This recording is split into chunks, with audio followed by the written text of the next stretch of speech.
How about that? Good evening, everybody. It's Chris here from the Whistle Stop Cafe in Mirror, Alberta. Sorry for the late start. I'm actually down in southern Alberta at Rolling Hills. There was a Stay Free Alberta meeting here that I spoke at 7, which meant that I didn't have much time to get prepared for the webinar on Alberta independence tonight. But I found a quiet place here and set up my laptop. So I think I'm good to go. And it seems like the internet might kind of hold out. If you lose me for a moment, just be patient. I'll do my best to get it back. But yeah, we kind of work with what we got here. The internet's not the greatest. Anyhow, just like last week, I wanted to do a webinar basically answering questions that any of you may have on Alberta independence, and specifically challenges. If you post in the comments with a bunch of question marks in front so I can see it, a statement or a point that you have against the idea of Alberta independence, I'm going to talk about it. I'm going to do the best I can to change your mind.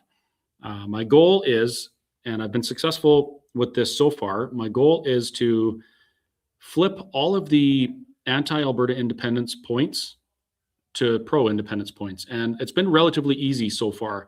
So that's what we're going to do tonight. The turnout in Rolling Hills was decent for such a small town, 200 people in this town. And I think there was, well, I don't know how many people signed. There's a lot of people signing, but probably 50 or so people stayed to hear the message. My message has changed a little bit over the last little while. I used to spend a lot of my time at these events talking about why we need to be independent. You know, the economic reasons, the political reasons, the societal reasons, moral reasons, all sorts of different reasons. But I've changed that a little bit in the past while. I've actually started talking about the blessing and the amazing opportunity that we have as Albertans. I see we can't hear anything, but some other people say they can hear. If you can hear, just please post a comment saying, yes, I can hear, or a thumbs up or something. Anyhow, the opportunity that we have here in front of us as Albertans is amazing. And it's never happened in the history of Canada or even before Canada became Canada. We actually have an opportunity to sit down as the people and decide how we want to be governed, decide how we're going to allow people to govern us. We have an opportunity to discuss and constitutionally enshrine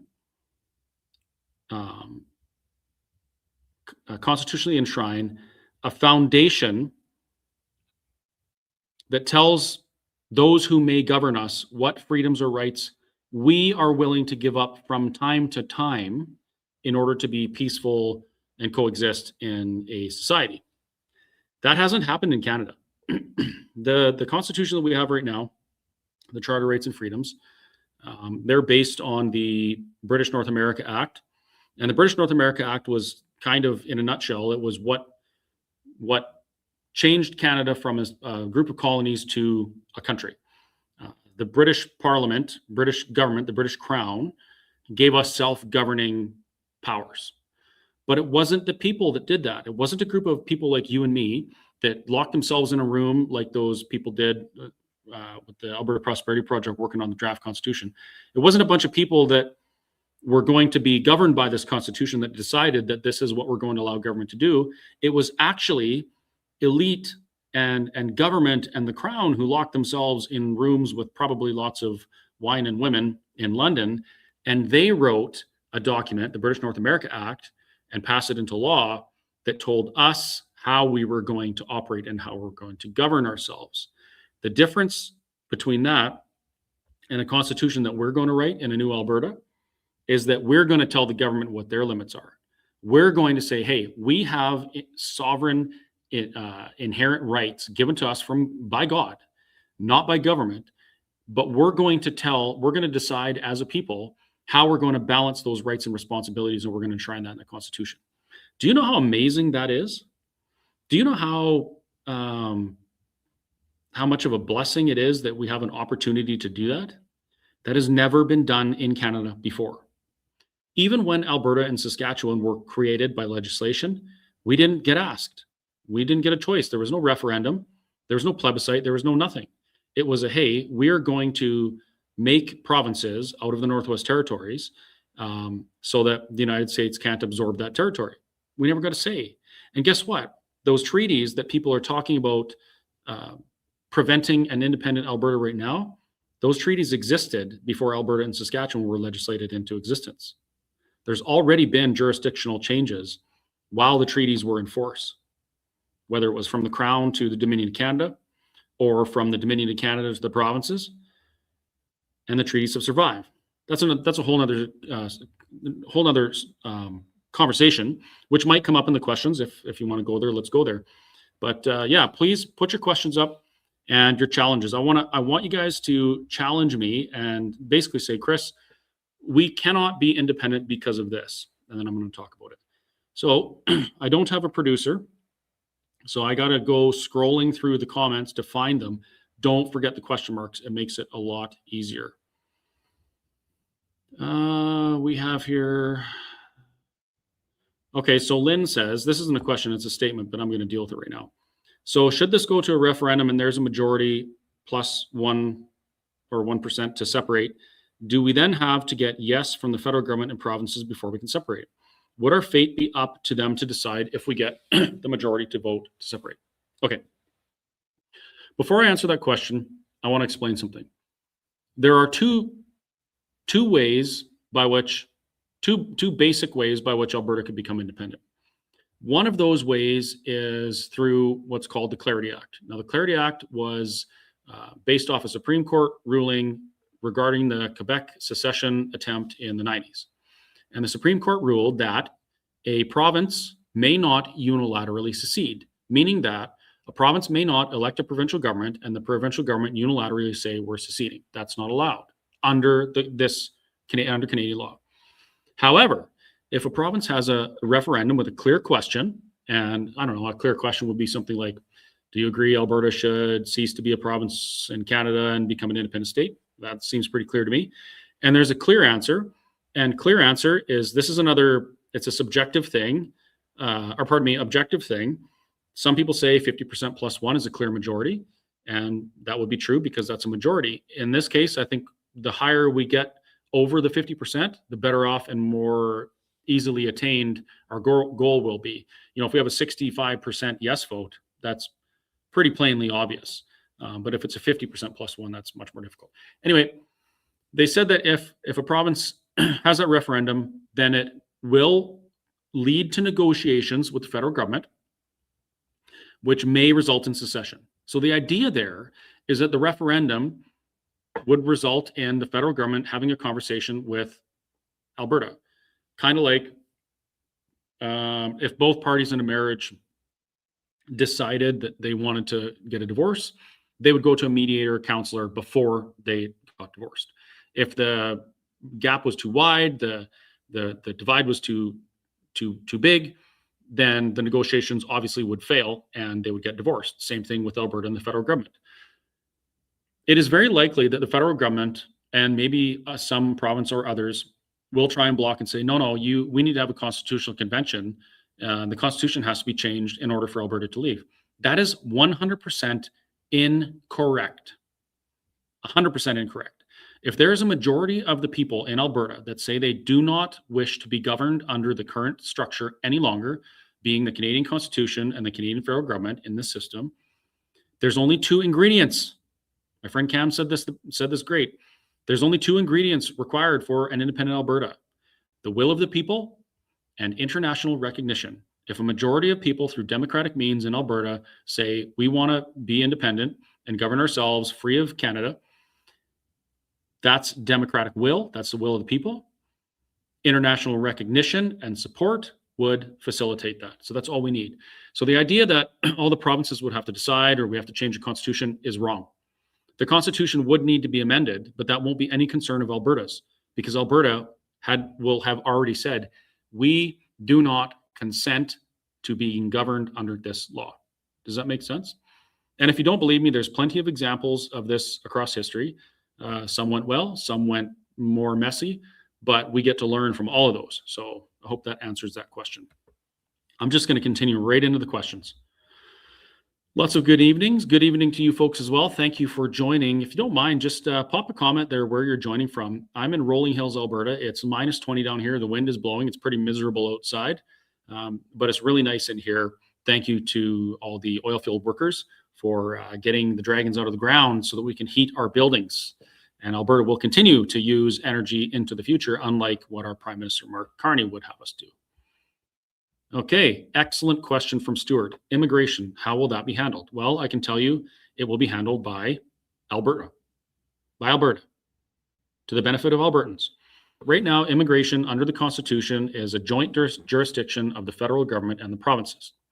That means that it's supposed to be the provinces and the federal government that handle it, that decide how many people are going to come into the country, if they're going to come to the province, those types of things. The problem is, as a province, we also are under the Charter of Rights and Freedoms. And that's not a problem until you realize that any other province or the federal government could accept as many immigrants with whatever values, standards, whatever they want, and give them Canadian citizenship. And then the Charter of Rights and Freedoms gives them mobility rights, which means that they can travel within the country as they please, including to Alberta. So right now, we can only influence immigration by sending MPs to Parliament and getting majority vote in the House to change certain laws. How well does that go for Alberta? Alberta cannot control their immigration. It is next to impossible. So in an independent Alberta, we would be able to ensure that the people that immigrate to our new country are protected. Do you understand what I'm saying? People come to freedom and prosperity because they want to be free and prosperous. And that's going to be what Alberta is. So we want to make sure that Alberta can sustain and support those who want to come here, who share our values, and will work to create a free and prosperous society of Alberta. That's what we need to do. Right now, we can't do it, but an independent Alberta could. And actually, the province should immediately have a Ministry of Alberta Immigration to start dealing with these things. It was one of the things outlined in the firewall letter that was written by Stephen Harper et al. In the, was it early 2000s, I guess? And we've never done it. As a matter of fact, we really haven't done any of those things. As a matter of fact, when Stephen Harper was Prime Minister, he didn't actually do anything to make any of those things happen on a federal level. Why? Because in the business of federal politics, you cannot advocate for the West or you'll lose the election and won't be the Prime Minister. Moving on. Ottawa is communism. You can't negotiate with Wolf. True story. This is a good question. Will a second referendum be held after negotiations? Not if I have anything to do with it. If it was up to me, we have the referendum once. We have a clear majority. It's a clear question. Negotiations fail. Next day, declare independence. Period. Done. Done. And that's not, I say it a lot faster than it would happen. The reality is the negotiation period would be a certain time. I guess Albertans could decide by compelling government as to how long the negotiations would be. I think that, 6 months to a year would be plenty of time because Alberta's really been trying to negotiate with the federal government. Actually, Western Canada has ever since the 90s with the Reform Party, and the West wants in. We've already tried the negotiating things. We've tried talking. It never works. We try signing MOUs to work together. It never works. So the negotiations have already been trying and failing for 121 years. So a second referendum after negotiations? Absolutely not. The will of the people's already there. International recognition is already there. Independent Alberta. The nice thing about the time that it would take to negotiate is that it does give Alberta time to start transitioning things. For instance, any federal services that Albertans receive right now would need to be transitioned into an Alberta solution. Because the last thing we want, I said this last webinar as well, is to have any Albertan that is relying on the federal government right now for whatever to be left behind. So Alberta would have to be working very, very hard to make sure that no Albertan gets left behind during the transition period. That means anyone on federal entitlements, old age security, any federal disability benefit, any of those things would have to be managed and possibly absorbed by Alberta. It's very, very important, folks.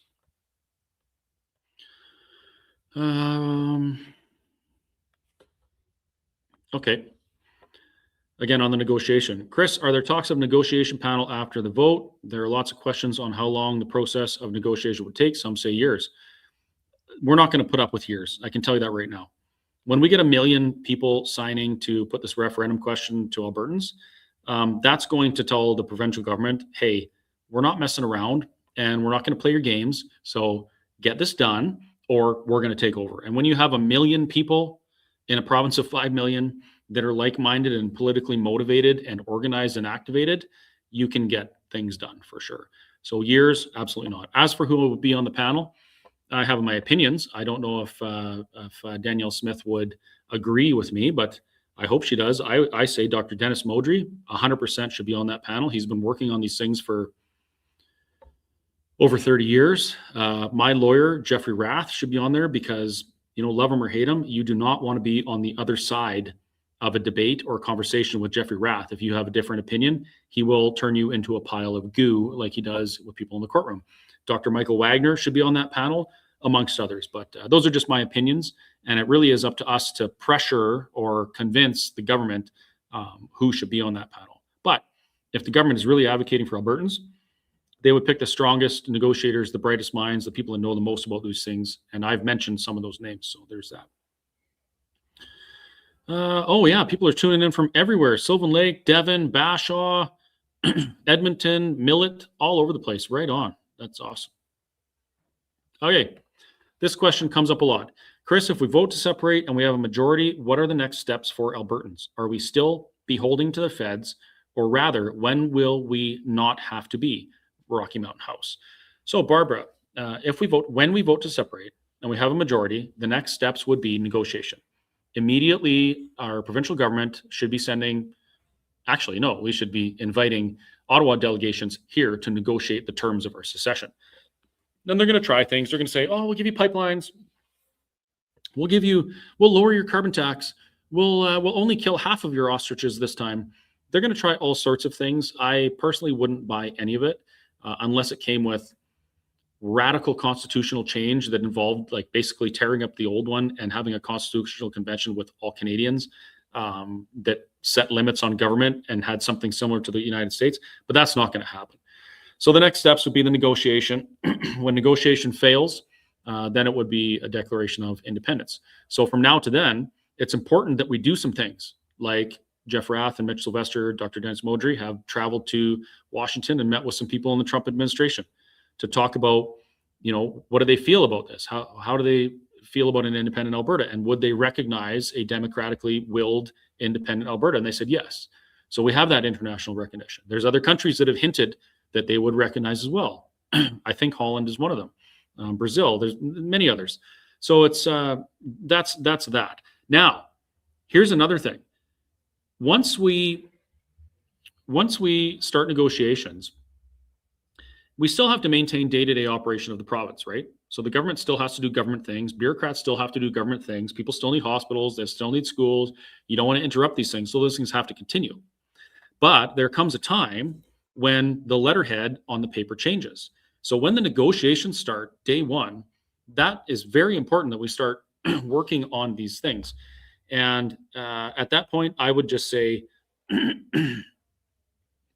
at the point of a successful referendum, I would immediately pass legislation that restructured Alberta's relationship with Ottawa as equals. Not even equals, but equals. So that they can make laws, but we basically choose what we're going to allow, what we're going to abide by, just like what Quebec is doing. So we would not be beholden to the feds. Do you guys know that drink that Charlie Kirk mentioned that he got from Starbucks all the time? I think it's even called the Charlie at Starbucks. He mentioned how when he was talking lots, he would lose his voice. I seem to lose my voice when I'm talking. And I think I'm going to try that next time. I'm going to get one of those Starbucks drinks. Pop it in the comments if you know what it is. Oh, thank you very much, Bob. Bob says, I'm worried about your safety and you need to have security when you're at public events. I read a post with the threat against you yesterday. I need kids. No, I'm not even going to say it. I was going to say kids cover ears, but I'm not. Yeah, there was a threat made against me in the Whistle Stop Cafe and actually all of you folks yesterday. There's a group of unhinged left-wing activists who call us traitors. They call us seditionists. They call us all sorts of things. And they post stupid things on the internet saying that the Whistle Stop Cafe would be a great place for a mass shooting to occur. I haven't commented on it until now, but I do want to say thank you for your concerns. Here's what I think of this. The concept of Alberta independence is so compelling. The facts are there, the evidence is there. There is really no argument against it. The only thing the opposition has is trying to silence, cancel, or kill those that believe in it. We heard a man last year say many times, when people stop talking, bad things happen. So when I see people make threats against me, I talk more. I do more podcasts. I do more webinars. I go do more speaking events. If somebody feels the need to kill me because of the things I'm saying, that means that they cannot debate my ideas. And all that would happen if someone actually did that, the only thing that would happen is the movement would grow larger, because people would realize, hey, there is no argument against this. They have to kill us to stop us. Why do they want to kill us? So I am thankful for your concern, but I'm really not concerned at all. I have the best security guard that's ever created the entire universe. And I truly believe that, if I do what I know is right and I speak the truth, then I'm not going to worry about anything else. So, yeah, people can say what they want. But I would dare them to debate me on the facts or the concept, because I'll win.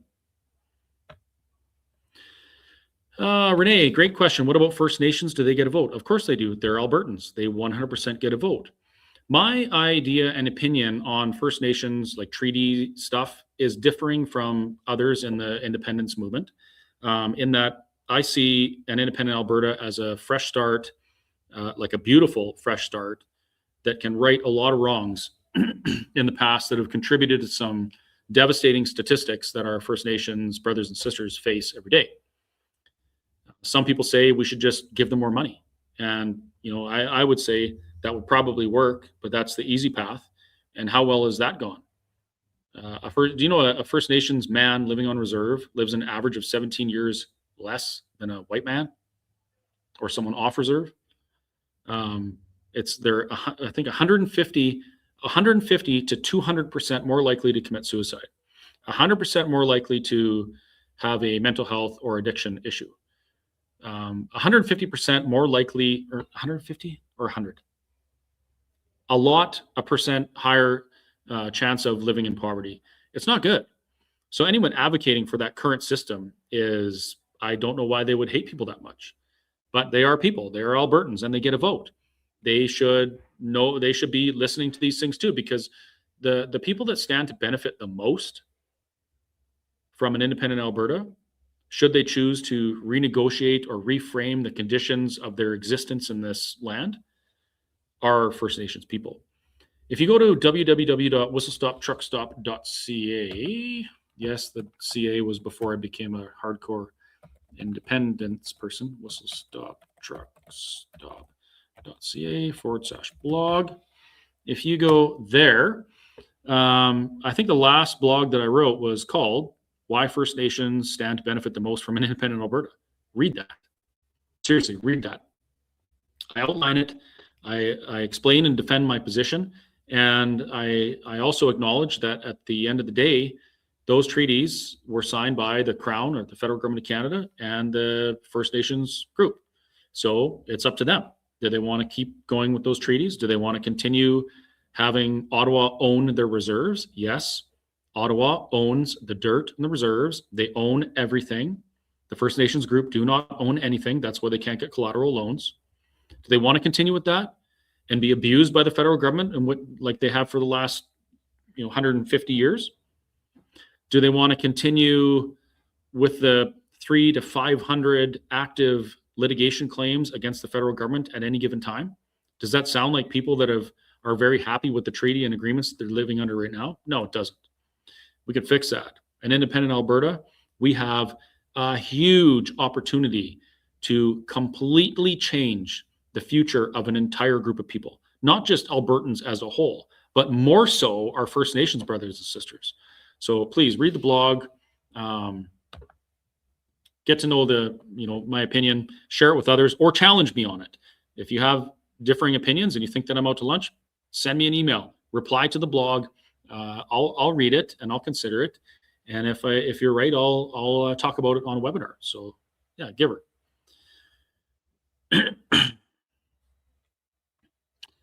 Okay, this is a YouTube comment. Question. I was wondering what your opinions were on why the Quebec referendum failed and what the Alberta referendum initiative is doing differently. Emotions. Quebec's referendum was largely about language and culture. They want to preserve their language and culture, which is distinctly individual and unique from the rest of Canada. That's what it was mostly based on.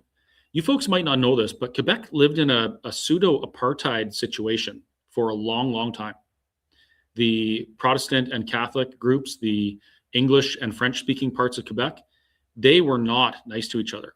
Look into that a little bit. I'm trying to try and get my friend Benoit Trudeau on here and to do a podcast to talk about this, because he was there.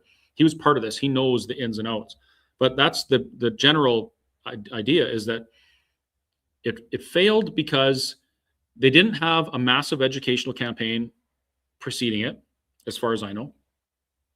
It was mostly an emotion-driven, cultural and language-based decision. And Jean Chrétien, the prime minister at the time, a few days before the referendum vote, he put out a very impassioned speech. And he basically said, I'm not even going to use his bad English Quebec accent. He said, do you really think that leaving or breaking up Canada is going to make your life better? Do you really think that, this is going to be a benefit to Quebec? Do you really think? And he appealed to people's emotions. He got people to ignore the facts and instead focus on emotions. He had people think with their heart instead of their brain. And we're experiencing that a little bit in Alberta as well. Patriotism is a blinding emotion. It can blind you to the failures of your own country, and it can cause you to advocate for things that are not to your benefit or your friends and neighbors' benefit either. So in Alberta, we have a massive educational campaign that's been run by the Alberta Prosperity Project since 2021. And that educational campaign has been educating and getting the facts out there for years. Now, the emotional part starts to change as people feel things happening to them. And the biggest thing that we felt after COVID, we felt, again, robbed when the election was called at the Manitoba border and they hadn't even called our vote or counted our votes. We felt that. It stung. And that broke down a lot of the emotional bias that prevents people from listening to the facts. Going back to the people that make threats and try and cancel and things like that, they're basing their actions on emotion. They're emotional outbursts. They're thinking with their heart and not with their brain. You might see them as hateful, just disgusting, evil people because of the things they're saying. But the reality is they don't know what else to say because they have no debate. They have no facts. They can't make the argument. They can't break down my argument. The only thing they have left to do is attack, cheat, lie, threaten. That is the biggest hurdle in the independence conversation, is the emotion part. But thank goodness, we all have people in our circles of trust that we love, we care about, they care about us, they love us. They might have differing opinions on Alberta independence. Those are the people that you folks can talk to effectively. I can't talk to them because they're going to be like, what's this fathead burger flipper trying to convince me to break up Canada for? But you can have the conversation because you already have the trust of that person. So the burden for those emotionally based arguments or emotional people is on you guys, but you can do it. Gather to yourself the knowledge you need to have the conversations and be willing to have them. Okay, more questions. Oh, Calgary, Medicine Hat Olds, Crow's Nest Pass, Red Deer, Redmonton, Hannah, all over the place. Craigmile, right on. Scrolling down to questions. Another question about negotiation. Yeah, according to kind of the law right now, the rules right now, it would be up to our provincial government to negotiate, but our provincial government could pick their negotiating team. Dr. Dennis Modry, Jeffrey Rath, Keith Wilson, Dr. Michael Wagner, heck, even throw Corey Morgan in there. Get him and Jeff across the table from each other, tag team in the feds. That would be beautiful. There'd be fur flying. It'd be awesome. Okay, we're going to get into some semantics here. If the independence does pass, what does things like money, banking, vehicles, insurance, life insurance, traveling to the USA, passports, it looks the same, although made in Alberta. I do speak a lot to this in some blog articles I've written, www.whistlestoptruckstop.ca, for those of you that missed it before.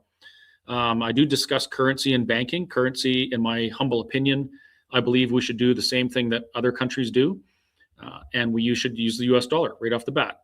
Independent Alberta, no more Canadian dollar. I don't want it because it's going to tank. We use a stable, globally accepted currency that would allow us to trade internationally, the US dollar, and we get to work building an Alberta Reserve. Once our Alberta Reserve meets or exceeds our national GDP, then we could launch the Alberta dollar, but no sooner. Our Alberta dollar should be based on hard assets backed with gold, in my opinion. And lots of people share my opinion. Some people want to back it with oil or crypto or whatever. But all of these things, the key is all of these things would be made in Alberta. They wouldn't be made in Ottawa. So that's the first blessing. We get to control what it looks like. The second part is a lot of the things would look the same, like vehicles, insurance, life insurance, those types of things would probably be pretty close to the same. Although I hate crown corporations, except now I realize in cases of insurance or energy or things that are common to everyone in the province, sometimes it's better to have something like that so that you can make sure that it's reasonably priced.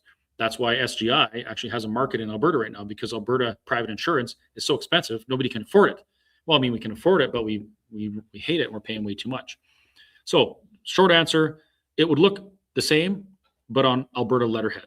And these are things that have to be thought about beforehand, which are being thought about. And you can find more information on my blog or on the Alberta Prosperity Project website.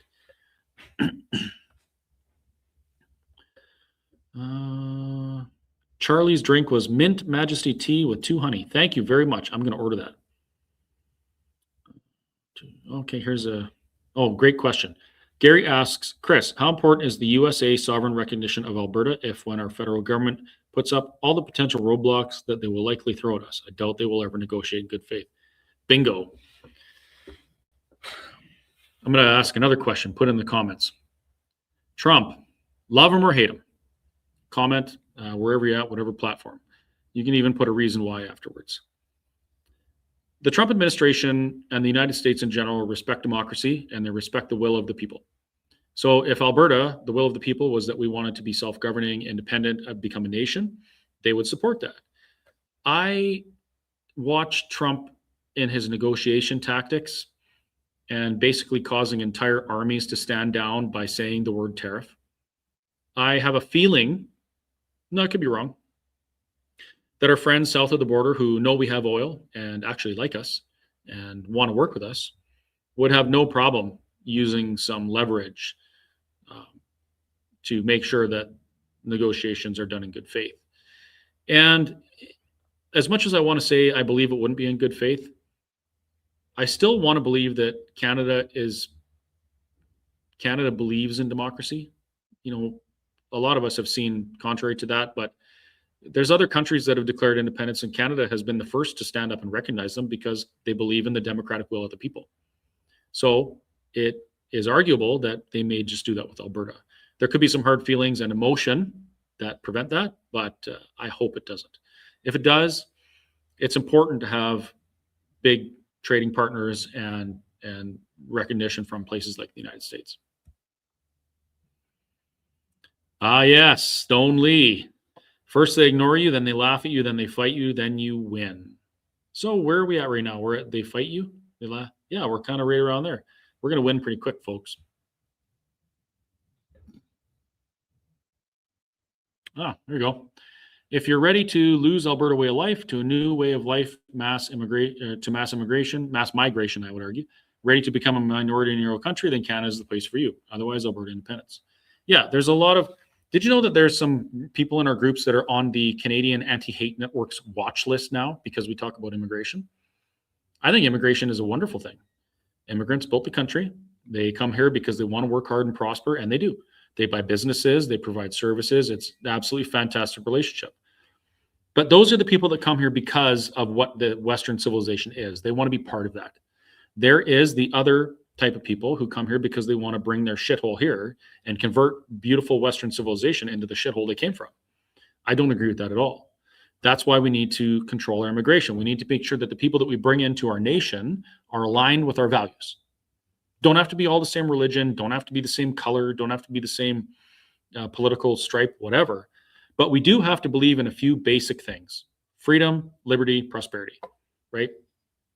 If we can at least agree on those things, and the people that come here want to work and contribute to the society and not just fill up our hospitals and our schools and our services and reduce services for Albertans, then we should let them here, but to the benefit of the nation. Doing so protects the nation, and it also makes sure that the nation remains a place where people can come to escape their shithole when they want to work hard and prosper.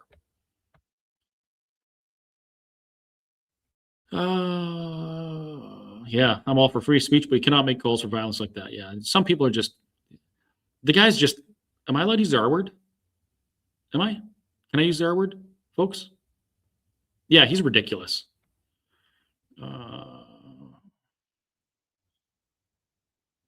Oh, here's a good question.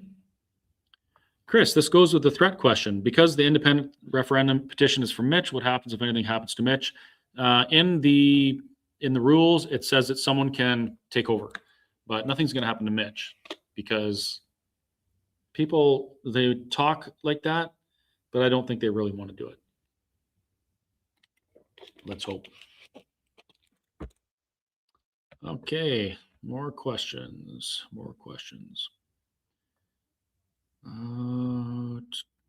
Okay, here's one. Comes up all the time. Thank you for your from GMC 4x4. Thank you for your advocacy, Chris. Question: how do we win over the complacent suburban people in Calgary, Edmonton? Many of them would rather that our movement would just go away, no matter how bad things get for them and us. I sincerely believe that Edmonton and Calgary, probably Lethbridge, Grand Prairie, even Red Deer, they all have a lot of closet separatists because their friends and neighbors are elbows up boomers who just want to bend over for Mark Carney and kiss the WF's ass. And in that kind of neighborhood, you don't want to talk about your Alberta independence beliefs, right? So a lot of those people, they're going to vote in the referendum too. And nobody has to know how they vote. They can vote their conscience. So what you see coming out of Edmonton is, I think, a lot of it's a result of peer pressure and bullying from the left. They will cancel anyone that speaks out against them. So maybe the results are a little bit skewed. However, even some of those people that would have never considered it before are considering it now because something has happened emotionally that made them feel something different.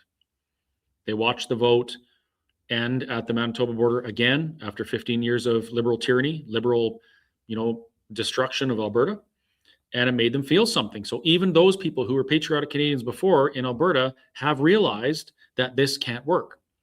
So we just keep on doing what we do. We have the conversations. We be public. We don't apologize for our opinions, and we don't bend to those who would make us shut up under threat of canceling. That's how we reach those people. We become the big parade, and we show them that there's so many people with them that they no longer have to be scared of speaking out because they know where their tribe is, so to speak.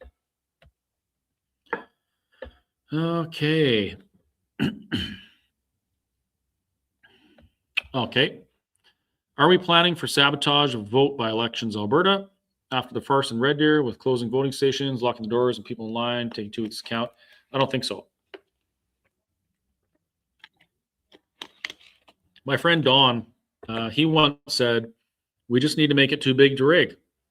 When we get 1 million signatures on this petition, it's too big to rig. And no matter what elections Alberta does, it's too big to rig. The other part of it is, as frustrating as it is with the increased requirements under Bill 14 for the petition signature collection, it is kind of a good thing because this is a serious matter and this is being done seriously. The Forever Canadian petition just went around willy-nilly, getting signatures from tourists, people with dementia, lying to them and saying, hey, you need to sign this, otherwise you're going to be a 51st state. And anybody could do it. There was no ID, no badges required, just whatever. It was a free-for-all. Because that question was a nothing burger. This question is valid and it's got constitutional teeth, so the bar is much higher. But that also makes it much easier to cheat. If you think for 1 second that Mitch Sylvester is not going to know exactly how many signatures are being submitted to Elections Alberta, think again. If you think for 1 second that every one of those pages is going to be counted, you don't know how committed Mitch is to this petition.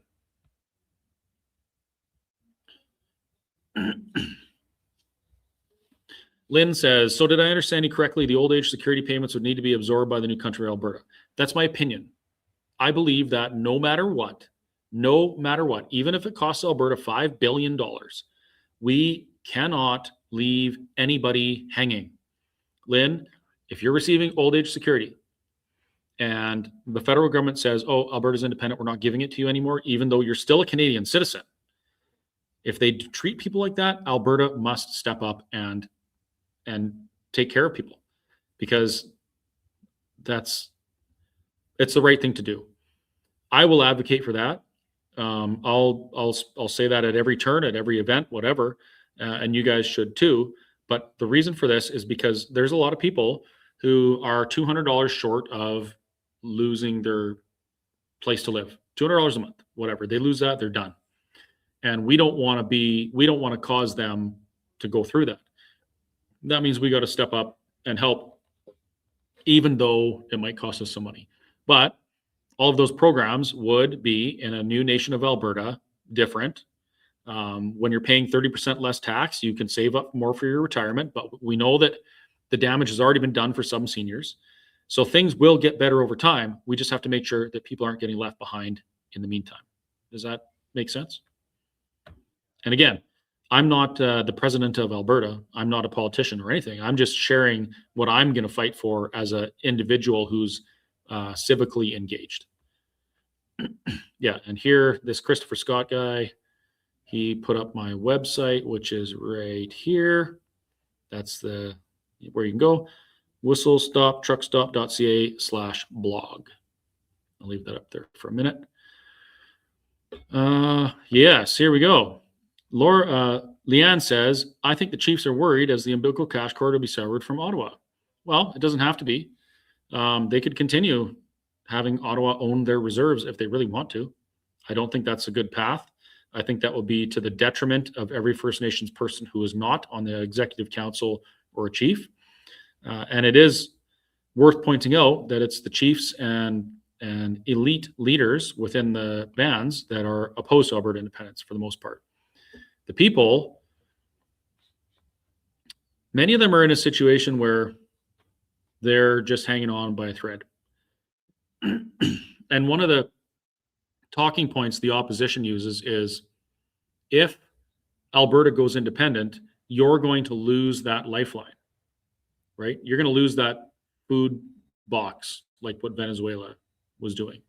Venezuelans were terrorized by their government for decades, and they continued to support them. They didn't rebel because the government gave them food boxes and told them that if the government changed, you wouldn't get your food boxes anymore and you're going to die.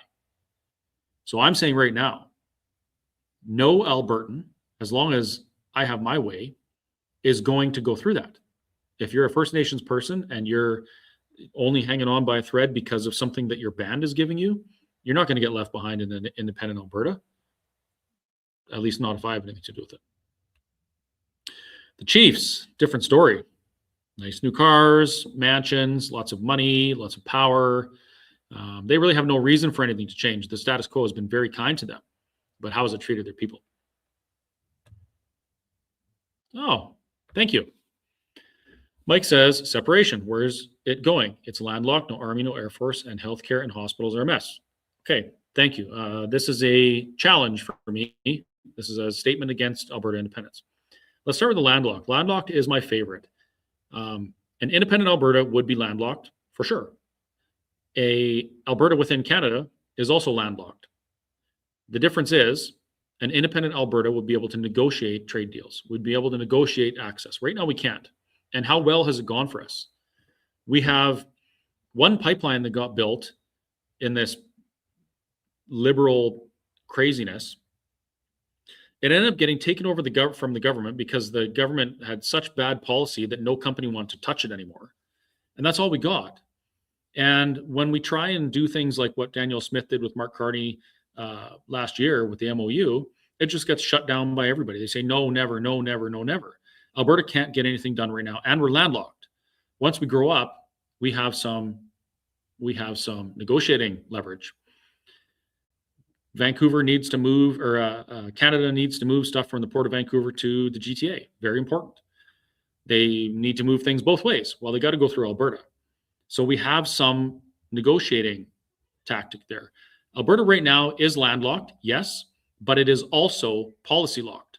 And independent Alberta would be landlocked, yes, but it would not be policy locked because we would control the policy. Additionally, Canada is a signatory to the United Nations, and the United Nations Convention of the Sea gives landlocked countries, not provinces, countries, a lawful right to tidewater access. Landlocked country does not mean that you're going to do poorly. Switzerland is landlocked. They have a pretty decent economy. Venezuela is not landlocked. They got like 73% of their country is coastline. And look how they were. It's policy, not geography, that dictates the prosperity of a country. No army. Well, we have an army right now. We have the Canadian Army here in Alberta. We have bases, we have equipment, we have all sorts of things. Those folks would be free to join an Alberta Army, of course. But the reality is we don't have an army right now. And what do you have to do to build an army? You have to buy equipment, you have to train people, you have to supply bases, those types of things. In my opinion, we should do what 3 other sovereign nations do right now. Immediately upon Alberta becoming an independent nation, we contract the United States military to supply our defense 100%. However, I believe in a sovereign Alberta, and a sovereign country does not have another sovereign country providing their defense. So in the new Constitution of Alberta, we would have to have provisions in there that made sure that it was constitutionally impossible for the nation of Alberta to contract defense past a certain time threshold, whatever. So we would have immediate defense from the United States, which we could afford because we wouldn't be hemorrhaging money to Ottawa.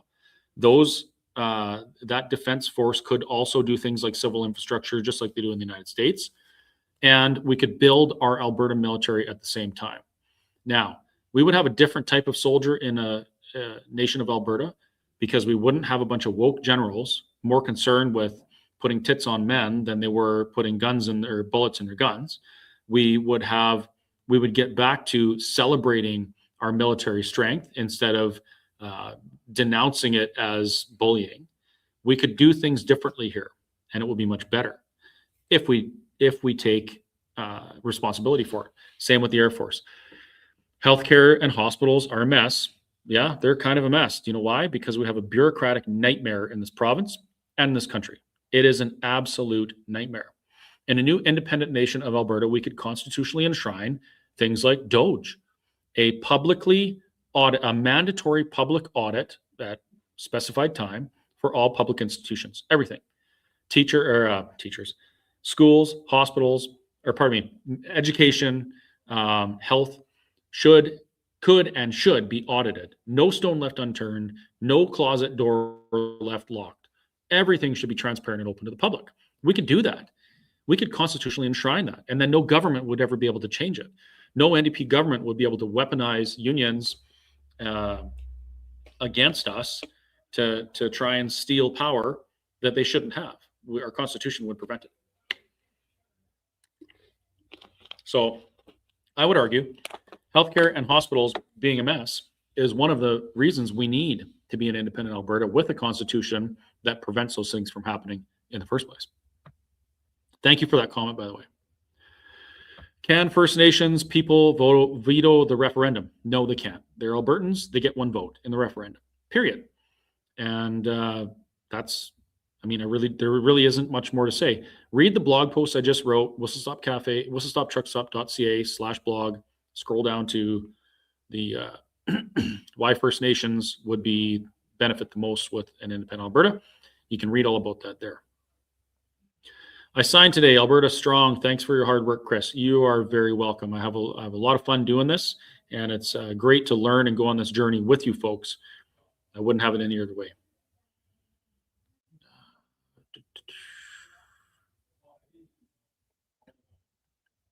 Okay. Here's a statement. If you like high fuel, high grocery prices, skyrocketing inflation, industrial carbon taxes, home equity tax, excise tax, billions in investment fleeing Canada due to taxes, energy, and choking policies, remain in Canada. Yeah, absolutely. That's what we're seeing. We're seeing runaway inflation. Gold just went up again today, by the way. Did you know that? Yeah, I've got a 1/10 ounce gold coin that someone gave me as a gift. When he gave it to me, it was like, I think $360. It's worth what, 670 now? Absolutely insane. We have all hell for a basement in Alberta, meaning lots of natural gas, lots of oil. We're paying what we're paying at the pumps. It's absolutely insane. Why would we want to stay for this? We could fix that. Fred asks, are First Nations welcome to come to any event to vote? Absolutely. And they're encouraged to. 100% they can. Would love that. Where else do we got here? Folks, remember to put the question marks before your question so it's easier for me to pick them out of the comments.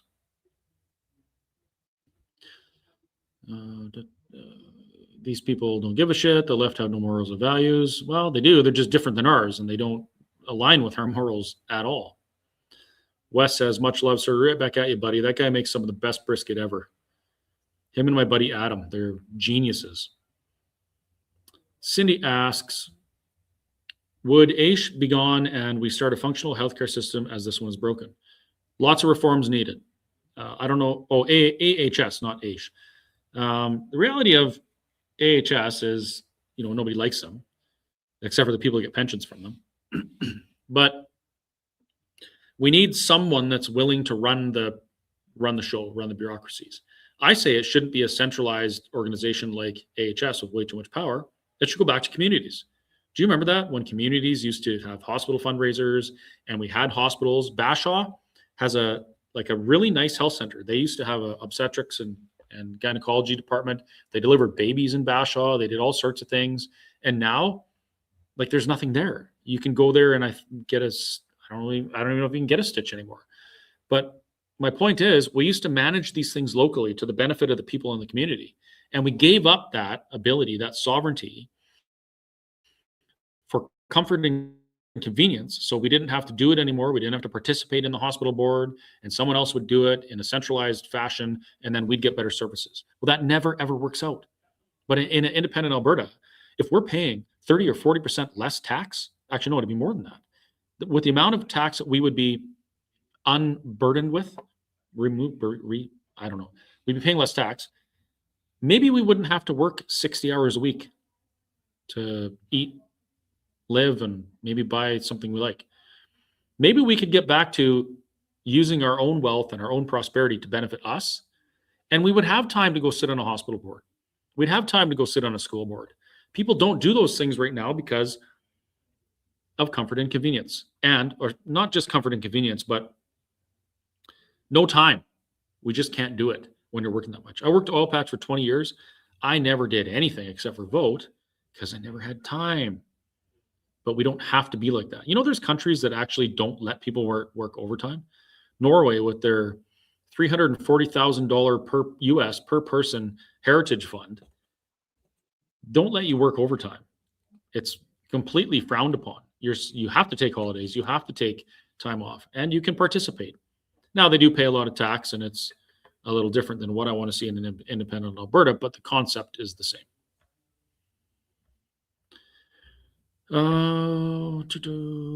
Okay, excellent question.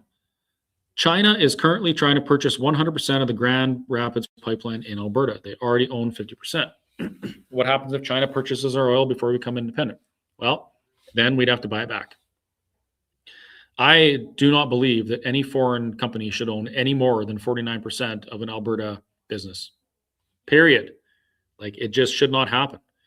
Look at Vancouver. You can't afford to live in Vancouver because Chinese billionaires have come and bought all of the real estate and jacked it up so high, or they don't even have people living there. They just buy it on speculation and then buy the rest, so it increases everything up. And they're taking infrastructure and housing and stuff from Canadians. We shouldn't allow it. It's a greed thing, and it hasn't worked out very well for us. So no, it shouldn't. We would have to buy it back. What do we got here? Something about the question. If you have a question about the referendum question that Mitch proposed, go to stayfreealberta.com. Go there, and you can ask all those questions. Anything petition related. Thank you, folks, for reposting the stream. I really appreciate that. If you haven't yet, please do share this. Get it to the people who disagree with the idea of an independent Alberta.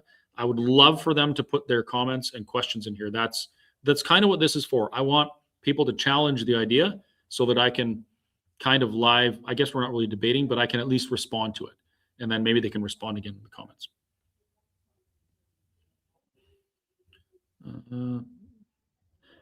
Yeah, someone said they're sick with cancer and they really appreciate these Q&A lives because they're unable to stand in a line. Well, thank you, Bob. I hope, I hope that you're exploring every option available to you. I do believe that there are a lot of options outside our death care system in Canada. I've become well aware that Health Canada is not about our health. It's about protecting the intellectual property of pharmaceutical manufacturers. So I would encourage you to just find whatever you can. Look, read, visit William Mackis's page, and find someone that is willing to try and help and not just prescribe. But I wish you the very best. And on that note, if you are unable to stand in a line, there will be canvassers that are going to be available to go door to door soon. That's going to be coming right away. So you can request a canvasser to come to you so that you can sign at your home if you're unable to go stand in a lineup. But the lineups are fun if you're able. It's exciting. You get to meet like-minded people, and there's generally smiles even though people are waiting 3 hours in a line. So what does that tell you? More questions. Oh, we're going to get to the Trump stuff soon.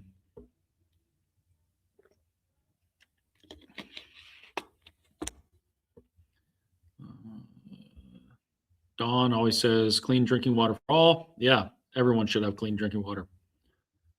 But it's kind of up to the people to get it, isn't it? People say that water is a human right. No, it's not. We should be working to get it and making sure that what we're doing is conducive to accessing clean water. If we don't do that, whose responsibility is it to get it to us if it isn't ours, right? Oh, yeah, that's right. Fred, I forgot about that. Thank you. Regarding the Quebec referendum and why it failed, he also had armored vehicles back up to every bank, authorized, empty the reserves in Quebec, no Canada, no Canadian dollar. Also, over 500 major corporations pulled out of Quebec after the referendum. What do you think will happen here? Well, according to my friend Ben, who was there and participated in these things, it wasn't the referendum that caused corporations to leave. It was the language laws. It became economically unviable for companies to stay there with the laws that Quebec put in place to protect the language. And so they left. A lot of them. Maybe some left because of the referendum. I'm not going to say that didn't happen, but the language thing was a much bigger thing. And as for the reserves, do you remember what I said about currency? There's I didn't mention this. I was talking about military. There's 27 sovereign nations that use the US dollar as their reserve currency. That's what Alberta should do, day one. And we've been talking to the United States about that. When I say we, I use the term loosely because nobody ever invites me to anything. But the United States, it sounds like they're willing to help with that. It sounds like the United States is willing to help us by bankrolling a reserve, because we will need it. We need credit. We need loans. And it also sounds like when that happens, it doesn't matter if the federal government pulls armored cars up to all the banks. They can do what they want. And because of that, I actually put out an invitation, folks, about a week and a half ago, and I've connected, I want to say 60 or 70 people with someone already. If you have wealth that you need to protect, and it's in Canadian dollars or any kind of paper, anything, you need to start thinking very, very seriously about the impacts that an independent Alberta will have on the Canadian dollar and Canadian investments. And you need to start making plans to protect your wealth from the impending collapse of the Canadian dollar when Alberta leaves. If you do that, you will be fine. If you don't start thinking about it, make preparations now, you're going to be really, really sorry. I've moved every penny of savings that I have into assets that will survive something like that, transferable assets, and you could too. If you want information, you have to send me an email. Do the work, find my email address. It's very accessible. I'll even put it in the, no, I'm not going to put it in the comments. Find my email address. Don't phone the store and ask for it. They're not going to give it to you. You can find it on the website or whatever. Send me an email and ask me to connect you with someone that can help you with that, and I will do that. Oh, my throat is all clogged up. Oh, and again, the comments aren't getting any, the list isn't getting any shorter. So I think I got another 15 minutes or so of me. I'll do my best to get to the last of the, oh, good point. Mr. GMC 4x4 says only gold is money. Everything else is credit. JP Morgan, 1903. You are bang on, buddy. 100%. Any of you that transferred your paper dollars into metals in the last 2 years are probably very happy people right now. I did some just last fall, and I'm a very happy person right now. Okay. This is an interesting question. What happens with immigrants currently taking federal handouts? How can we lessen the strain on our medical system? I need a family doctor. The medical system in rural areas is horrible. It's not going to happen overnight. It didn't get this way overnight. It's not going to get fixed overnight. But when it comes to immigrants currently taking federal handouts, they're not just immigrants, they're Canadian citizens. Once you become a Canadian citizen, you are a Canadian citizen. Nothing can change that. The federal government can't say, you're not a Canadian citizen anymore because Alberta went independent. That is completely illegal. And if they do that to you, you can sue them and win $10.5 million. If you don't believe me, ask my friend Omar. He's not my friend, piece of shit. What happens with immigrants currently taking federal handouts? They're Canadian citizens taking federal handouts. And I said, nobody gets left behind. If we have people in Alberta who are new immigrants to Alberta and they are receiving some sort of benefit that's keeping them alive, we will take care of them. Period. There is no ifs, ands, or buts about that.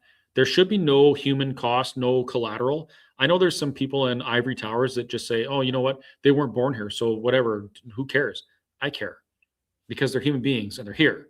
And if they're here, we cannot do that. There's people talking about a point system for allowing people in Alberta. Well, that would mean that I would be ejected and deported from Alberta because I wasn't born here. So obviously I don't agree with that. There's some Albertans here that should be natural born Albertans that should be ejected because they're liberal left-wing lunatics. It doesn't matter where you were born or whether you're an immigrant to this province or not. What matters is the values that you hold and the content of your character. Those should be the only things that determine who stays and who goes out of the nation of Alberta, not a point system.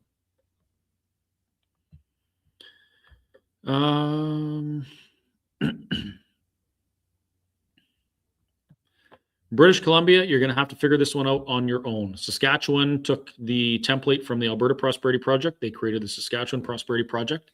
Educational Society, educating Saskatchewanites on the benefits and merits of Saskatchewan independence. British Columbia, do the same thing. Honestly, I don't know the answer to the question. The question is, can we break up BC so the righteous parts can join Alberta? I have no idea. The Clarity Act seems to suggest that that could happen. Whether or not it would work is a different story. But there are two ingredients for an independent nation: the will of the people and international recognition.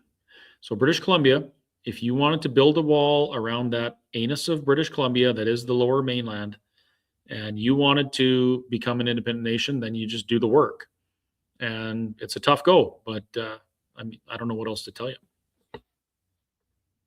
I love the lower mainland. It's just way weird there.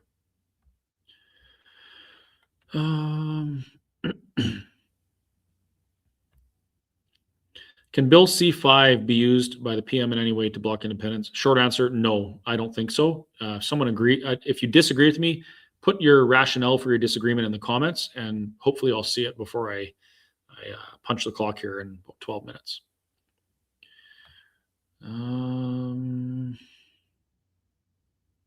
Oh, here's a good question. Is it true that the financials within the Value of Freedom document was using $80 barrel oil price for its calculations? I've heard that, and I actually did look into it. Here's what I suggest. Run it through ChatGPT or Grok, the whole thing, the whole text, and you can ask them questions about it. That's what I did. I actually fact-checked the document by doing that. From what I recall, the $80 barrel was based on a price in the future, assuming that demand for oil would increase kind of along the same trajectory, and it was an estimated value for the barrel. Correct me if I'm wrong, but in this case, folks, download the Value of Freedom document, upload it to your favorite AI, and then start asking them questions about it. That's the easiest way to do it. What about the judicial system? Would it be scrapped and redesigned? Hell yes. Yes. In a new nation of Alberta, a restaurant owner shouldn't have to spend $350,000 to defend himself in court against the government.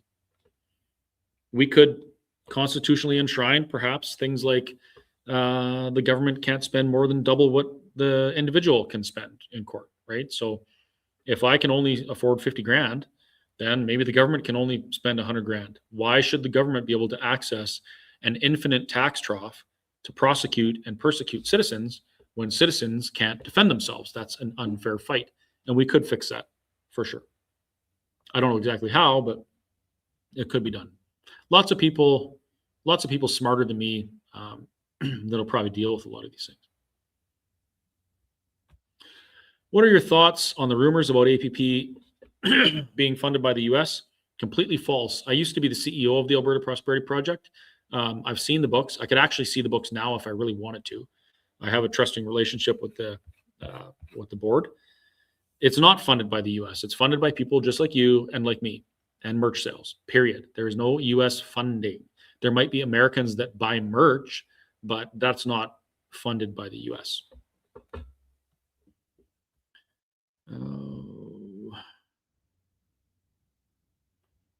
Signing events, where are they going to be? www.stayfreealberta.com for any information as to signing events, speaking events, whatever. That is your go-to. You might see different groups saying, hey, we have an event here this day. Fact check them by checking against Stay Free Alberta. There are groups out there that are changing dates. They're making up dates that don't exist, all sorts of things to try and cheat and lie and steal away this opportunity from Albertans. Stayfreealberta.com is your go-to, period. Did I just say stay free is your go-to, period?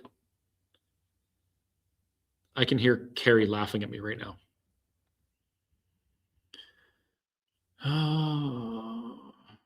Alberta joining NATO. Well, we wouldn't have to, and I don't know that it's a great idea. We can make agreements with our neighbors for defense and things like that, but that's going to be up to Albertans.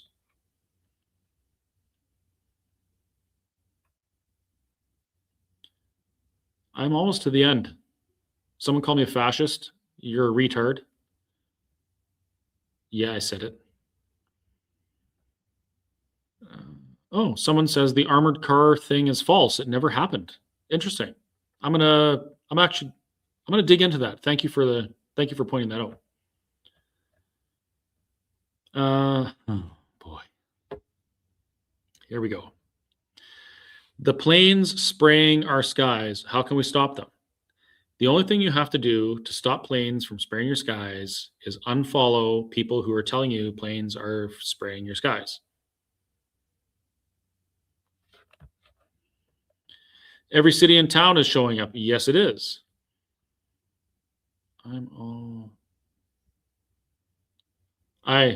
Platinum, I don't know what you're saying, but I think you might be drunk.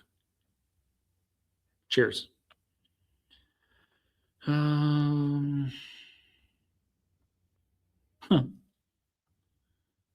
I love it when people try and talk tough or smart in the comments.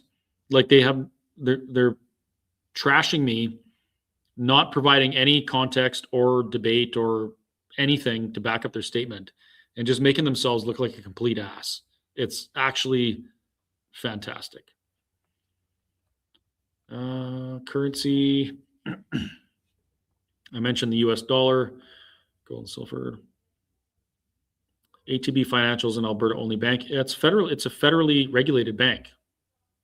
So there is that. Bow Valley Credit Union isn't. And they back their deposits with gold. Okay, I think we're maybe out of questions. Here's one. What if they are not citizens yet? I'm assuming that this has to do with the last question about immigrants in Alberta receiving handouts. If they're not citizens yet, then they would have a period of time in which they would have to become citizens the legal way, or we would have to send who to go and round them up and eject them from the nation of Alberta if they didn't want to follow our laws and contribute to our society. Ding ding ding ding ding ding ding ding ding ding ding ding ding ding ding ding. Sorry. CPP will be gone if Alberta leaves. No, that's not true. Not true. It will be strained for sure, but CPP is it's not a handout. It is your money being compulsory removed from your wallet and managed by the federal government so that you have a pension. So they have a legal responsibility to maintain that. If there's no money left for it, they have to borrow to fund it. But right now, they borrow to send billions of dollars to Ukraine. They borrow to fund gender affirming mind sweeping programs in whateveristan. So it would be the responsibility of the federal government to make sure that CPP survives.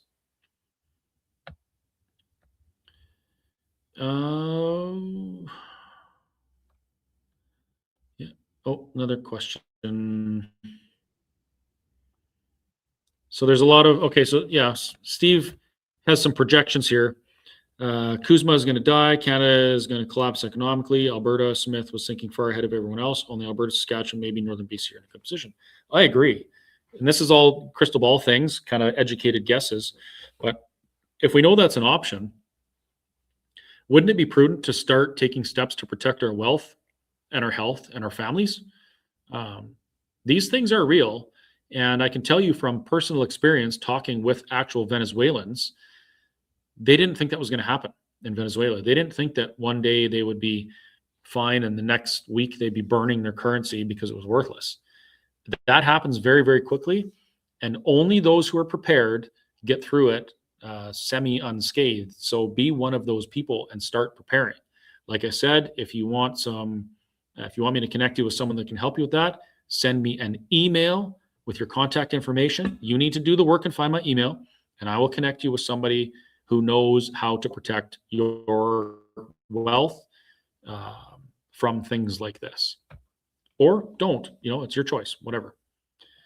They will still need toilet paper in Canada, so it's good to have a few Canadian $100 bills in the bathroom so you can, plan ahead. Let's make Alberta absolutely awesome. We will absolutely do that. Thank you, Luke, for that comment. What else we got? Sorry, I'm just scanning through the questions. There's some of them don't have question marks. Yep, CPP follows you no matter where you go. Absolutely. When will you be holding signs in Westlock? Folks, I want you guys to answer this in the comments for me, and then I'm going to put it up on the screen. If anybody has any questions about where signing locations are or anything to do with the petition, where do people go? Put in the comments, please. What about taxes on RRSP afterwards? That's an interesting question, and I can't answer it. I think it's here. This is my guess as someone who's terrible with money. My guess is you give to Caesar what is Caesar's. And if you have a current tax obligation to the federal government of Canada, then you have a current tax obligation to the federal government of Canada, period. Just because Alberta becomes independent doesn't, I assume, or shouldn't, or wouldn't resolve your obligation to pay what is due. But I might be wrong. You can comment, folks, of what you think about that. I do need to get Tanner Naday on again to talk about these things because he's a real smart guy with that stuff.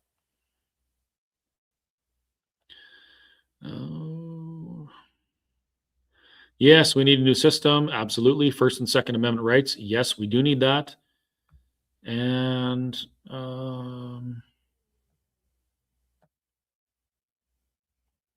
let me try and break this down. Deanna says, I don't know why all facts regarding First Nations in Alberta were ignored and left unanswered, and it is disappointing that we must change our thinking and sadly not vote for the referendum. I'm not sure what you're saying there. If you're saying that people are ignoring First Nations, that's not accurate at all. I wrote at length about this. Well, it's, I don't know, 20-minute read, whistlestoptruckstop.ca. You can see my opinions on it. Others have other opinions, but the reality is the issues surrounding First Nations when it comes to treaties and their relationship with Canada is a choose your own adventure book for them. It's not my business or your business. It's the business of the signatories of those treaties. And then Alberta would have to, I don't know, negotiate with them afterwards. But for sure, they're not getting ignored and left unanswered. The truth is the answers are going to come from them, not from me. If you were born in Alberta and moved away, would you become an automatic Albertan? I don't know. That sounds like something that would have to be outlined in the new constitution of the nation of Alberta, right? Would people lose their GICs at the bank? Well, a GIC is a paper investment, and paper investments are only as good as what the bank and the government says they are. If you're concerned, you should talk to somebody on how to protect your wealth from a period of time in which GICs and cash might become devalued. That is your responsibility. Some are saying Ottawa owns Banff National Park. Alberta owns it. Yeah, Alberta does own it, 100%. I don't think that we should have any federal parks in this province at all. In the 1930s, all sovereignty over land and resources was granted to the provinces, period. It didn't say except for Banff or except for Jasper or except for whatever. It was all. So the idea that we have federal intrusion on that it blows my mind. And I never thought about it until probably last year. So the little dot on the scroll bar was getting smaller, but now it's not. So, but I'm going as long as I can, folks. I don't know how long I have this space here either. Separating by ourselves is crazy. I don't think so. Did you think it was crazy when you moved out of your parents' house? Well, some people might have thought you're crazy, but that was the right thing to do because you grew up and it was time to stand on your own 2 feet. What is crazy is continuing to allow ourselves to be governed by a federation that doesn't respect us, doesn't listen to us, taxes us too much, and tries to reduce our prosperity. That's crazy. Standing up for ourselves for the first time in history, writing a constitution by ourselves that limits government, that is not crazy. That's smart and it's prudent. Hell no to NATO, Canada for Trump. You've answered only what you want. Only answer what is easy to answer, nothing solid. I'm doing my best, lady. If you think you do better, you can do your own webinar. I'm trying to get to your questions. I'm trying to get to all of them, but I'm literally one guy with a laptop and losing my voice. I've also written hundreds of hours worth of papers. You can check them out, whistlestoptruckstop.ca. So don't try and claim that I'm only trying to do the easy work. I try and tackle the tough stuff as well. It's just a hour and a half long webinar is not easy to get all that stuff in there. Interested in the answer to that. Not sure which that was in regards to. And you got to remember, I'm also looking at comments from 4 different platforms. So it's not just Facebook, not just YouTube, and not just X. I see them all. So it can appear kind of mixed up, but I'm doing my best. Next rally at the Alberta Legislature, I don't know, but I would follow my Facebook page because I will post updates for that kind of stuff. So follow Christopher Scott on Facebook and Whistle Stop Cafe. You can find me on Rumble, or not Rumble, YouTube, Crash X1234, because I forgot I was using my personal YouTube when I set it up. And my X is WS Cafe. I post as much updates and stuff as I can. But remember, folks, what's the go-to website for all things related to when and where's? Louder for the people in the back. www.stayfreealberta.com. Okay. What do you think of Alberta trying to replace the RCMP? 100%. Do it. You know why? Because Alberta should have a say in how Alberta is policed. And the RCMP served their purpose when Alberta wasn't grown up enough to do it themselves. We are now. We should have an Alberta police force already. And actually, the RCMP have said they don't want to police rural Alberta. They don't want to do policing services, local and municipal anymore anyway. So it should be an Alberta Sheriff Service or Alberta Police Service, something like that. This is great. Planes are spraying the skies, and if I remember correctly, you used to do it at one point in time. No. What I did is I made a satire video that was so unbelievable that anybody would know that it was satire. And I did that to point out the ridiculousness of believing everything you see on the internet.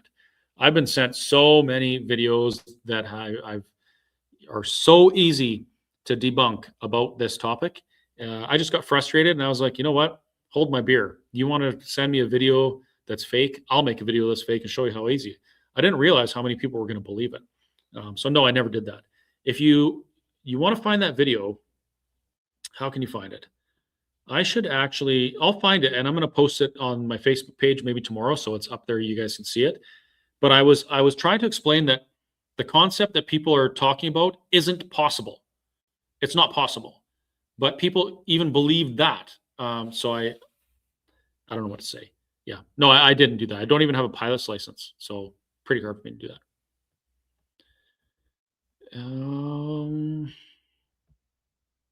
We smarter than you? Probably. Most people are smarter than me. I just take time to share my opinions on social media.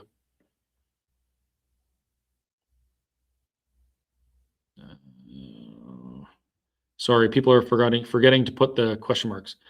Is there a town hall in Rainier tomorrow night? Yes, there is. Town hall in Rainier in Southern Alberta. I think the doors, don't quote me on this. I think doors at 6, speaking at 7. I'll do the speaking if you want me to.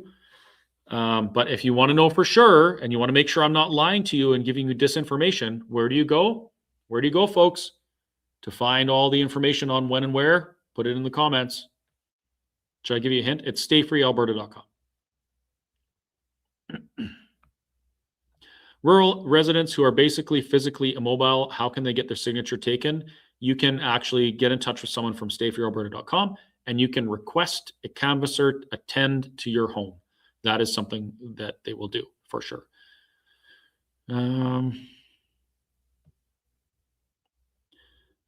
Back to the value of freedom. My understanding is that the value of freedom was written a year or two before releasing the document and was based on those numbers. That is possible. I don't know for sure. I'm just telling you what I made of it. I think there was a section in there talking about starting value of oil, and then this year it was going to be this. But again, run it through Grok, and that'll help you out. Big bank's going to kick us out. Kick us out of what? Kick us out of where? I think the banks want to do business, and a free, prosperous Alberta building a massive GDP or building a massive reserve exceeding their GDP, pursuing prosperity and human flourishing would be a great place for banks to do business. So that would be pretty silly for the banks to try and get us to kick them out. Some other questions about citizenship. I'm just going to mention this again. You cannot lose your Canadian citizenship. It is impossible. There was a way by which you could use it under the 1947 Act, and that said if you fight against Canada with our enemies, you can be stripped of your citizenship. But Omar Khadr did that. He fought with a terrorist cell in somewhere, Sandy, and murdered our allies. And he came back, was stripped of his citizenship under the 1947 Act, and he sued the government, and the government had to pay him $10.5 million and give him back his citizenship. It was a huge slap in the face to our servicemen and servicewomen, but you cannot lose your Canadian citizenship.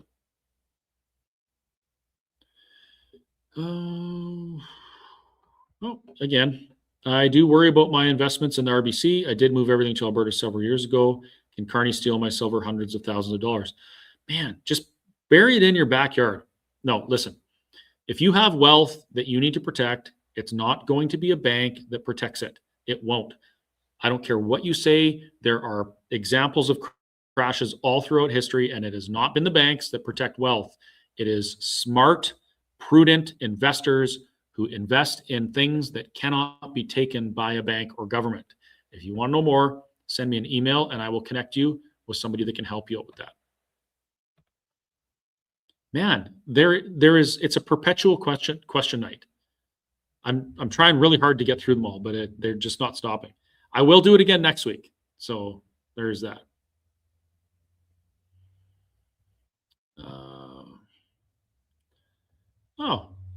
Someone really read into what I was saying. Which gold stock do you recommend? I do not recommend any stocks. Also, I do not recommend that you listen to me for financial advice. If you want something like that, I'll connect you with somebody who that's their wheelhouse. But I do not recommend anything paper. Nothing. Not paper gold certificates, not paper silver certificates. We're seeing that right now play out in the silver market. There is only one way to protect your wealth. And if you want to know more, send me an email and I'll connect you. The Canadian dollar will also drop due to money printing, not just Alberta. That's true. But the reality is Alberta, being even only 15% of Canada's GDP, is largely new value creation that you can actually trade on the markets. It's a tangible value that's created by extracting a resource or building something. So that's a big deal. Ontario's 38% GDP is 88% real estate, leasing, and finance. Those are non-value creating economies, and they are parasitic draws on the value creation because you have to create the value and earn the money before you can buy the house or do the leasing or any of that type of thing. So if it's 88% of their 38% GDP, that doesn't leave much value backing the dollar. And if the value isn't backing the dollar will tank. We have seen this so many times, bubbles, real estate bubbles, all those types of things. Just pay attention to history and it'll give you a really good idea of how to survive.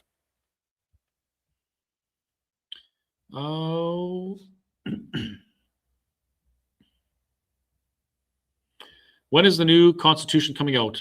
I'm not sure, actually. I think probably after May, but don't quote me on that. I know it's being worked on. But again, it's a recommendation. It's an idea. It's a draft.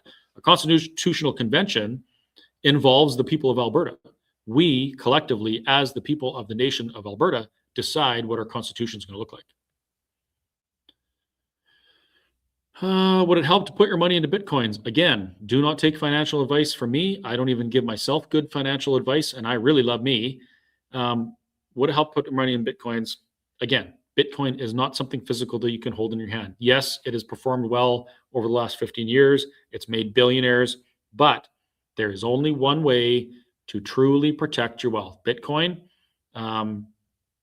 it exists because of computers and stuff. Governments can still create policy that harms it, like they did during the convoy. They just went to the wallet providers and said, hey, if you don't give us the names of the people that own the wallets, even though you're anonymous, we're just going to regulate you out of Canada. And they said, oh, okay, here's the names. So no, that's I don't recommend it. But again, don't take financial advice from me. Take it from the guy that I would connect you with if you send me an email asking for more information. Oh, yeah, they are. They showed up, actually. The RCMP aware of the online social media death threats. Yeah, they came to the Whistle Stop Cafe. We had a good talk. They said they'd, keep an eye and whatever. I said I wasn't super worried, and we left it at that. Yeah, good point, Steve. Why is silver climbing so high, gold climbing so high? Well, part of it is because, well, silver is supply and demand for sure, but there's also the elephant in the room, of which our fiat currency has been declining in value at the same time as demand has been increasing.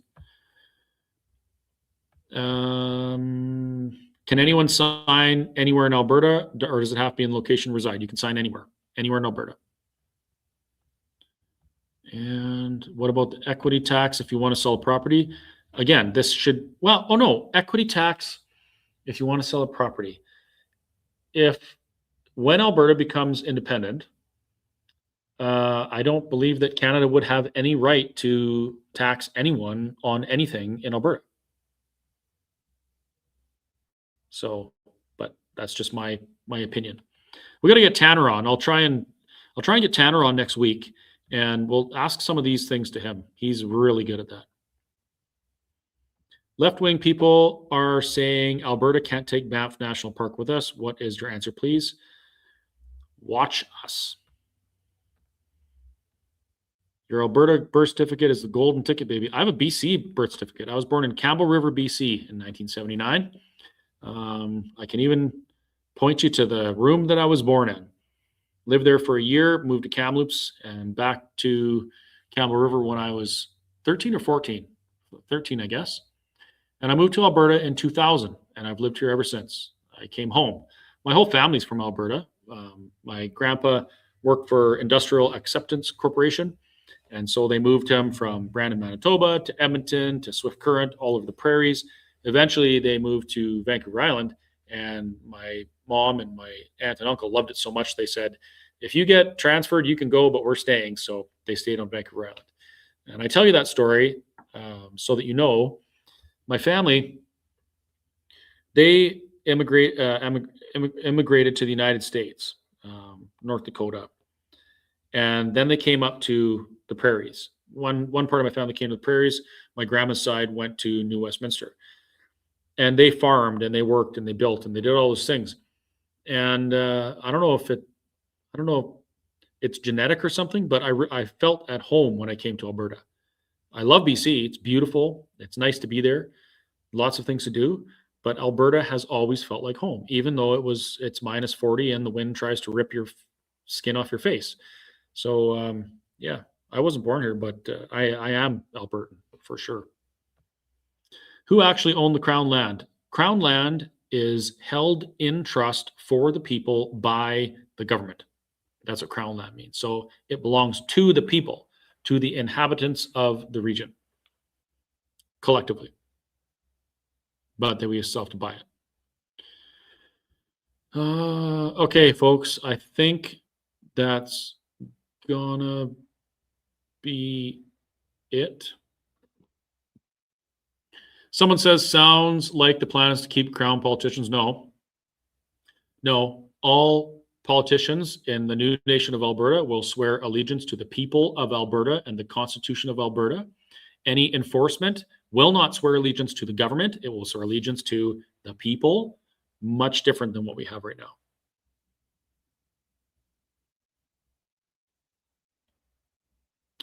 Can you sign electronically? No, you can only sign physically.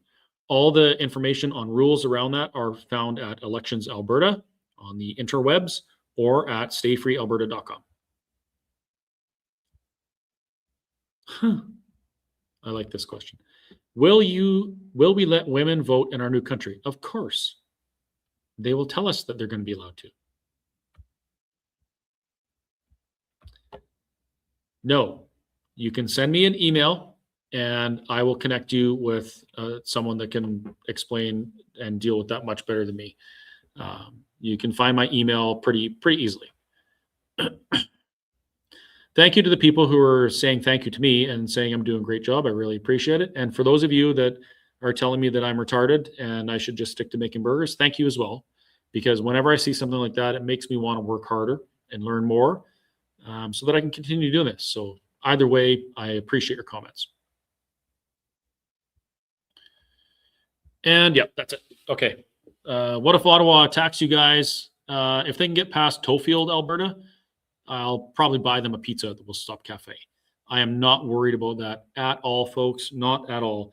A democratic nation like Canada does not attack another democracy for exercising democracy.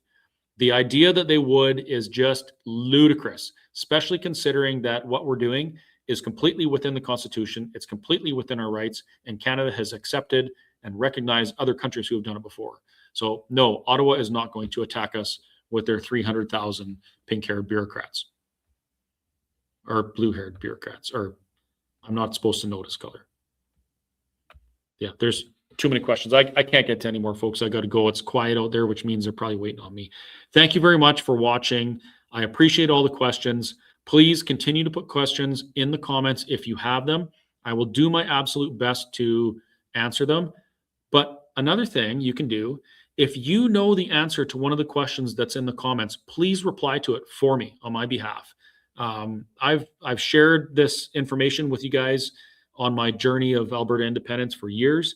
I know that probably most of you know the answers to these questions. So help me out. Have the conversations in the comments, reach out to each other personally, send messages, whatever, and get people the information they need. The more information we have, the more knowledge we have, the more powerful and compelling our conversations become. And that might just be the straw that breaks the camel's back to turn a elbows up, Canada first, am I allowed to use the R word, into a Alberta sovereigntist. That's how we do it. So be engaging in the comments, try and be polite. It's fun to get in a little bit of a cursing battle every now and then, but I suppose it's not as constructive as I wish it was. Thank you very much. I will see some of you in Rainier, Alberta tomorrow night. I'll be speaking at 7 p.m. I'll also have a whole bunch of whistle stop stuff here if you're cold, which you should be because it's really cold outside. And I'm happy to sell it to you because I'm a capitalist. And capitalism was one of the things that helped build a free and democratic Western society in which people create value and share it with others to everyone's benefit. That's a very long-winded way of saying, please come visit, buy my stuff. Have a great night, everyone.